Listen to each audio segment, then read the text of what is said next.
दोस्तों प्रणाम, सत श्री अकाल, जय श्री राम, जय श्री राधे कृष्णा। दोस्तों मैं आज दो विषय पे चर्चा करना चाहता था। एक तो होनी, दूसरी प्रबल होनी। होनी को टाला जा सकता है, प्रबल होनी को टाला नहीं जा सकता। सबसे पहले मैं बात करूंगा होनी के विषय में। एक छोटा सा दृष्टांत कि होनी टाली भी जा सकती है। मैं एक दिन की चर्चा करूंगा। एक महात्मन एक जंगल से होकर के गुजर रहे थे। उस महात्मा को ऐसा प्रतीत हुआ कि अब मेरे भूख लगी है, कुछ भोजन की व्यवस्था करूं। तो अपने चेले से बोले कि बेटा पास में गांव है, दौड़ के जा कुछ भिक्षा ले आ, और ये पास में कुआं है, यहीं बैठ के भोजन बना लेते हैं, पा लेते हैं, फिर आगे का सफ़र तय करते हैं।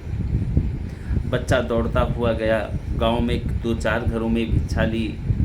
सोचा कि अब पर्याप्त हो गया है, मैं लेकर के चलूँ। तब तक रास्ते में एक गांव के किनारे और घर पड़ता था। वो घर था ज्योतिषी का। दौड़ के बच्चा उस घर में भी कुछ लेना चाहा। ज्योतिषी बाहर निकला। बाहर निकलते ही ज्योतिषी ने कहा कि बेटा तेरी माथे की रेखाएं बता रही हैं, तेरे मस्तिष्क की रेखाएं बता रही हैं कि 1 घंटे बाद तेरी मृत्यु हो जाएगी। जैसे इस बात को ज्योतिषी की बच्चा सुनता है, बिना भिक्षा लिए उसके यहाँ से भाग खड़ा होता है गुरुजी के पास। चेला तो चेला ठहरा, उसे मृत्यु का डर है। वैसे महात्माओं को मृत्यु का कोई डर नहीं होता। वो जानते हैं कि जन्म की कोई समय नहीं, मृत्यु का कोई समय नहीं, इसमें वो लोग डरते नहीं हैं। लेकिन फिर भी वो बच्चा डर गया, भाग के महात्मन के पास पहुंचा। बोला महात्मन मेरी 1 घंटे बाद मृत्यु है। ज्योतिषी ने मेरी मस्तिष्क की रेखाएं देख करके बताई हैं। महात्मा ने कहा वो तो मैं भी देख रहा हूँ। बोले फिर क्या, जब मरना है, ये मृत्यु लोक है, यहाँ कोई जीवित नहीं रहेगा, हम भी बेटा मर जाएंगे, बस समय सबका अलग अलग है। इसलिए तत्काल प्रभाव से भोजन प्रसादी बनाओ, भोजन पा लिया जाए, फिर इसके बाद में जो होगा वो देखा जाएगा। चेले ने तुरंत आटा गूंधा, बाबा जी ने तुरंत चूल्हा तैयार किया, रोटी तैयार हुई, दोनों लोग आराम से भोजन प्रसाद पाए। पाने के बाद में महात्मा ने कहा कि बेटा एक काम करो, तुम कुछ सेवा करो, मैं आराम करना चाहता हूँ। बोले कोई बात नहीं। चेले ने महाराज जी के पैर उठाए, अपने पैरों पे रखे और पैर दबाने लगा। पैर दबाते दबाते महाराज जी कब सो गए गुरु महाराज को पता नहीं। सोते रहे, सोते लगभग 4 घंटे यानी कि 3 घंटे ओवर हो गया बताने के अनुसार कि आपकी मृत्यु हो जाएगी। होनी कैसे टलती, मैं इस विषय में चर्चा करता हूँ।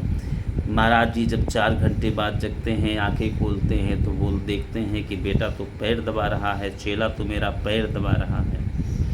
उधर निगाह मारते हैं, सामने की तरफ देखते हैं, एक व्यक्ति काला कलूटा खड़ा हुआ है। बोले तुम कौन? बोला मैं काल हूँ, मैं आप इस चेले के प्राण लेने आया था। बोले ले जाओ, क्यों नहीं ले जाते हो? बोले ले कैसे जाऊँ, ये तो आपके पैर दबा रहा था। गुरु सेवा करते हुए एक व्यक्ति को मैं ले नहीं जा सकता। गुरुजी ने तुरंत उस चेले से कहा बेटा जाओ उनके पास। चेले ने कहा गुरुजी कैसे जाएं? जैसे इतनी बात चेले ने कही, गुरुजी ने लात मार दिया। चेला दूर गिरा जा कर के, कहा ले जाओ। बोल तो फिर उसने कहा, फिर मृत्यु ने कहा कि अब होनी टल गई, अब मैं इसको ले नहीं जा सकता।